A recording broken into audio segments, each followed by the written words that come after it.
what I had for dinner last night is like the weight of a feather. Yeah. You know, that I had a bad day yesterday is maybe the weight of a skillet. My deep darkest secrets is like the weight of a car. Right. Like, so then you want a relationship that can bear that weight, whatever that's at. Hey everybody, and welcome to Epic Everyday, our weekday podcast for busy, stressed out Christians who don't want to just live. I don't know. Makes me feel tired just thinking about it. Being exhausted, right. Dragging your way through the week, trying to just numb and run and ugh. It's too much. I'm Liz Frerichs, and this is my husband, Evan. Good morning. And we're so glad you guys are here with us today. Since today is Thursday, we are going to talk about being connected, which is primarily our connection to the Lord, but also our connection to people. Yeah, and today, all week we're talking about vulnerability armor from Brene Brown's book, Daring Greatly. It's not the only thing she talks about in that book, but it's one of the more powerful sections that we read and we wanted to talk about. The vulnerability armor from today is oversharing, kind of using, it's tricky because you might think you're being vulnerable by sharing something, but it actually ends up pushing the person away. It ends up actually kind of acting as a shield. This one is one that I struggle with too. She talks about how in the armory section, how we all use all of them at some point. Yeah. But I think part of it, at least for me, and I think for some people, I was raised where I just didn't have a right to private information. So when somebody asks me a question, I feel like I have to answer it, give them all the information, Yeah. And I struggle with that because sometimes even, that's something that I've had to work on since we've been married, to be able to say no to something and not give. I know, you always want to have, right. You want to say no because. Right. You can never just say no. Right. Because I don't want to do something is not a good enough reason. Right. I mean, it is, but in my brain, I'm like, well, I need to be able to say, no, I'm busy, or no, whatever my no is. It needs to have a reason behind it, a justification. And I think my oversharing a lot of the time has come out from the same way. I really struggled with this at college because I was so used to, living at home and living by home rules. And then I got into college and it was very awkward. It created a lot of stress in my relationships because I didn't, first of all, I don't like small talk in general. Yeah. And that's something that we share. We don't really like small right. talk. Secondly, when people ask a question, I feel like I have a responsibility to answer it. Yeah, I think not knowing the time and place was a big one I was thinking about with this one. And it can either be conscious or unconscious. Connecting to that small talk like you just did, that's what I was thinking about too. Like, I never really know. So I think I do this more than I probably think I do. I must, because I know I struggle with when's the right, like, how long are we supposed to do small talk? When is the right time and place? Like, after church you're supposed to fellowship and mingle. And sometimes I'll struggle with that. Like, if I'm going to talk to somebody, I want to zero in on them and just like talk to them. Right. Not to like 5 people walking around in the hall. So trying to get better at that. And so I think, there's some unconscious something there where it's like, I want to have more of a deep connection here. But, and I think this is tricky too, if we're trying to develop a relationship intentionally, it's going to take pushing the envelope a little bit as far as vulnerability goes. Somebody's got to put their toe over the line first to be like, hey, can we be vulnerable with each other? But right. Anyway. Well, and I think that's the difference. You put your toe over the line. You don't throw your entire self over the line. Yeah.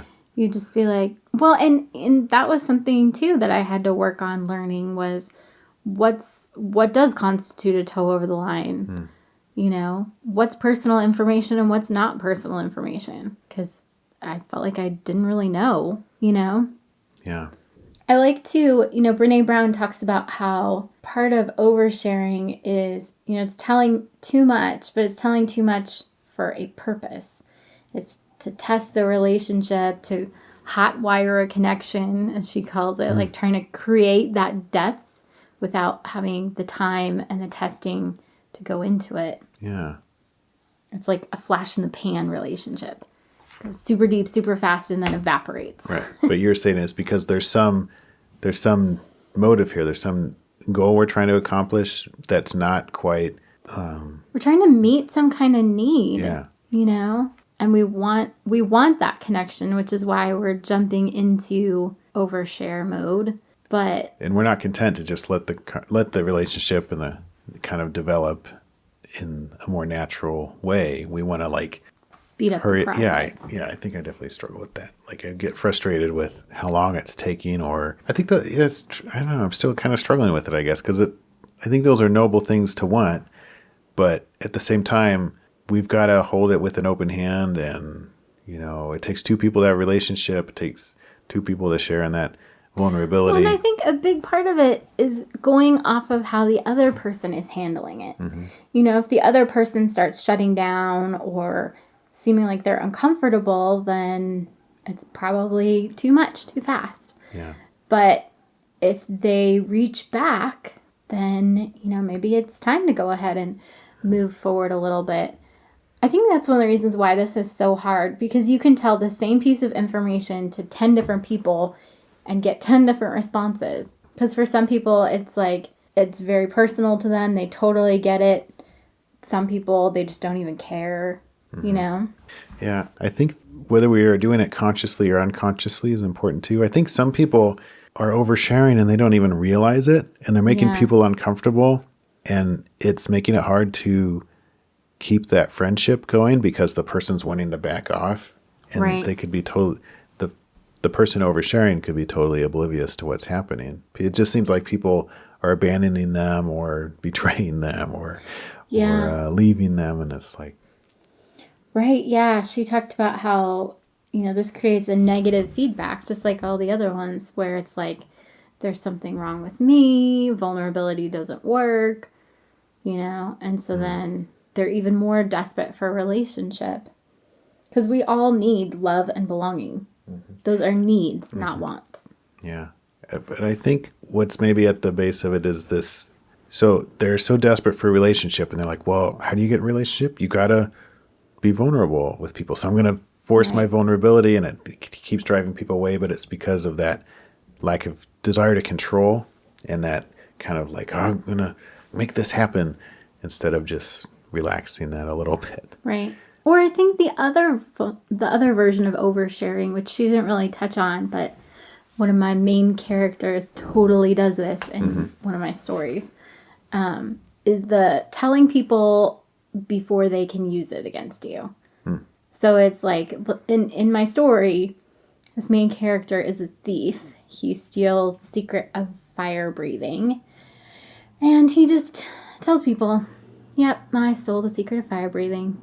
Okay. Instead of, and he tells people, that he ran away from his family. Like, he's very open about all this information, but it's so that there's no relationship that can grow.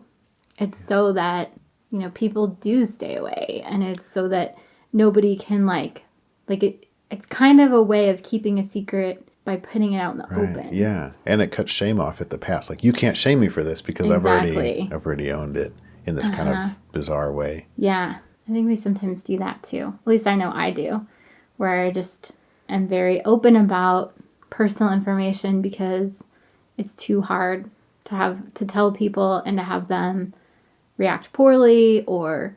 Well, yeah, because when you're saying it like that character, or I guess like you were saying, it's not to foster anything really, a relational anything. It's to get them to be shocked and then avoid you. Like, avoid eye contact now, I'm shocked, withdraw. And then you're the strong one who's kind of, pushed some buttons. Yeah, I mean, it's definitely armor that way too. Yeah. And back again to when people don't realize they're doing it, there may be some mental health thing going on there, like where they're kind of blind to some social cues or other people's discomfort, and they're just, there could be any number of things going on there. Right. And, or they may just be desperate for help. Yeah. They just don't have the support system that they need. And so they're just kind of bleeding in front of everyone, hoping that somebody's going to help them.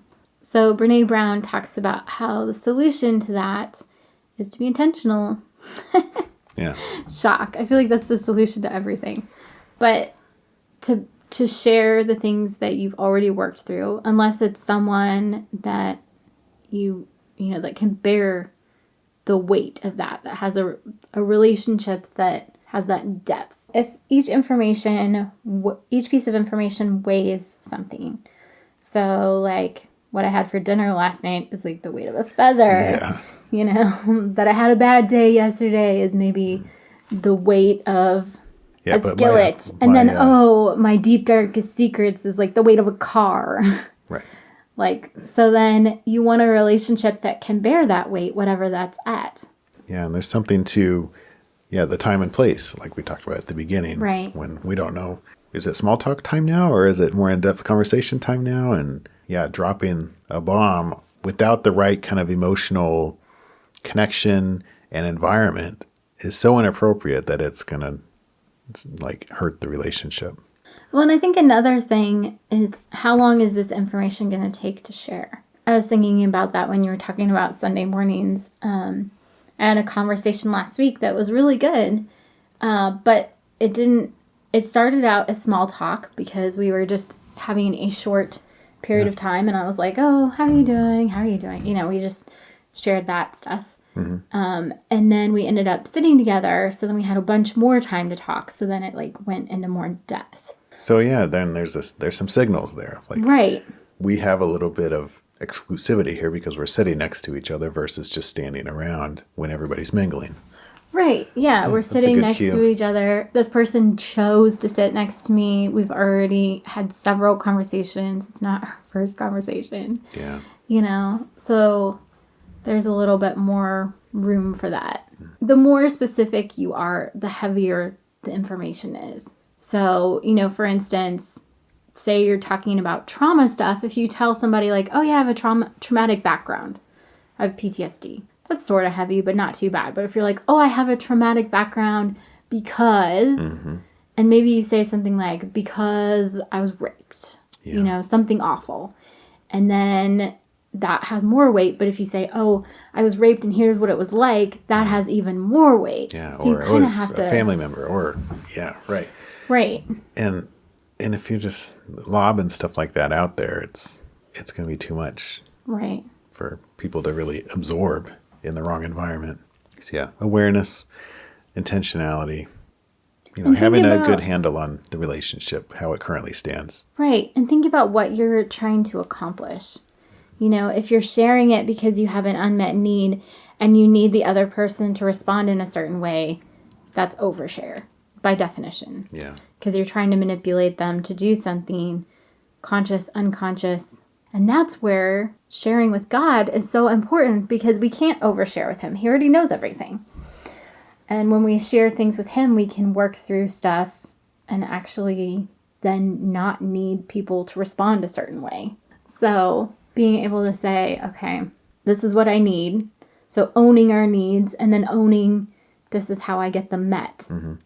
Yeah. And I was just thinking, there are times and places already defined for that kind of extreme vulnerability. If that's something you feel like you need, maybe it's tied to a struggle of some kind. You know, maybe you're recovering from abuse or dealing with an addiction. There are places where that kind of extreme vulnerability is welcome from strangers, and that those are different support groups and stuff. And that's because we've established a time and place to do this. And now we're going to base our relationship on this kind of deep stuff first, and then we'll get to the surface level stuff later. Yeah. So there are ways to do it that way too. If the cork's about to explode and everything's just so pressurized, there's a place to go. All right. Well, hopefully that gives us all something to think about. I know that's something I need to work on. Brush up my small talk. We love you guys, and we're praying for you. Thanks so much for listening to the show and sharing the show. We really appreciate it. If you have found this podcast helpful, please do continue to share it. As always, pick whether today is going to be awesome or not. And if you pick it's not, go pick again. Thanks for listening this week. We've been talking about this Brene Brown book. We're going to wrap it up tomorrow. We're going to talk about serpentining, which is an interesting technique of kind of zigzag running to avoid, how would you describe it? Yeah, zigzag running, doing whatever you need to do to avoid vulnerability. Yeah. So Misdirect. anyway. Misdirect. Right. Evasive action. Exactly. So anyway, we'll get into that tomorrow. All right. Have an awesome day, you guys. See ya.